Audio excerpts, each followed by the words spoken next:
আসসালামু আলাইকুম ওয়া রাহমাতুল্লাহি ওয়া বারাকাতুহু। কেমন আছেন বন্ধুরা? আশা করি সকলেই ভালো আছেন, ভালো থাকেন এই দোয়াই করি। কিছু কথা বলবো, কথাগুলো দয়া করে শুনবেন। ভালো লাগলে লাইক কমেন্ট শেয়ার করবেন, অন্যকে জানার সুযোগ করে দিবেন। আজকে জুম্মাবার। এই জুম্মাবার সম্বন্ধে নবী করিম সাল্লাল্লাহু আলাইহি ওয়াসাল্লাম বলেছেন, যারা মক্কা মদিনা যাওয়ার মতন ক্ষমতা নেই তাদের জন্য এটা হজের নেকির সমান নেকি পাওয়া যাবে। ঈদ, খুশির ঈদ। মোবাইলে দেখা যায়, আমরা সবাই বলি জুম্মা মোবারক, জুম্মা মোবারক। তো জুম্মা মোবারক কথাটা কি নবী করিম সাল্লাল্লাহু আলাইহি ওয়াসাল্লাম বলেছেন বলার জন্য, বা কোনো সাহাবী বলেছেন, বা কোনো তাবিন সালফে সালেকিন বলেছেন? যে না বলে থাকেন, এটা আমরা নিজেরা বানিয়ে নিলাম। কোনো বানানো কথা ইসলামে লাগানো যাবে না নেকির উদ্দেশ্যে কোনো কথা বললে। তো আজকে পবিত্র জুম্মার দিন একটি মুসলিমের কি করা উচিত? যারা 5 ওয়াক্ত নামাজ পড়েন জমাতে অথবা একা, তাদেরকেই মুসলিম বলা হয়।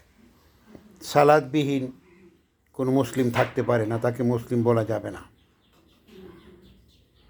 জুম্মার দিন আসলে সকাল সকাল পরিষ্কার পরিচ্ছন্নতা অর্জন করা, হাতের নখ, পায়ের নখ, অবাঞ্ছিত চুল যা কিছু আছে সব দেখে শুনে সুন্দর করে গোসল দিয়ে পরিপাটি হয়ে সুন্দর কাপড় পরে মসজিদে যাওয়া, এবং বেশি বেশি করে নবীর উপরে সালাত পড়া বা দুরুদ পড়া, যেটার উপরে বেশি গুরুত্ব দিয়েছেন আমাদের নবী করিম সাল্লাল্লাহু আলাইহি ওয়াসাল্লাম।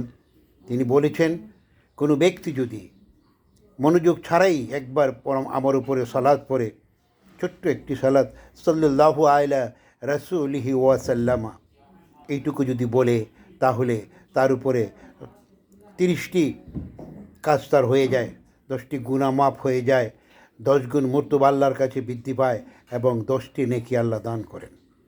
তা আসুন না, আজকে জুম্মার আগে আগে আমরা সকলেই আমাদের নবীর উপরে অসংখ্য সালাম বর্ষিত করতে থাকি। মনে রাখবেন, পৃথিবীতে যত নফল ইবাদত দিয়েছেন আল্লাহ রাব্বুল আলামিন, সবচেয়ে সহজ এবং কবুলের গ্যারান্টি বেশি হলো নবীর উপরে বেশি করে সালাত পড়া বা দুরুদ পড়া। দুরুদ ইব্রাহিম পড়তে পারলে অনেক ভালো, নতুবা সহিহ হাদিস দ্বারা প্রমাণিত যে দুরুদগুলো, এগুলি পড়তে হবে।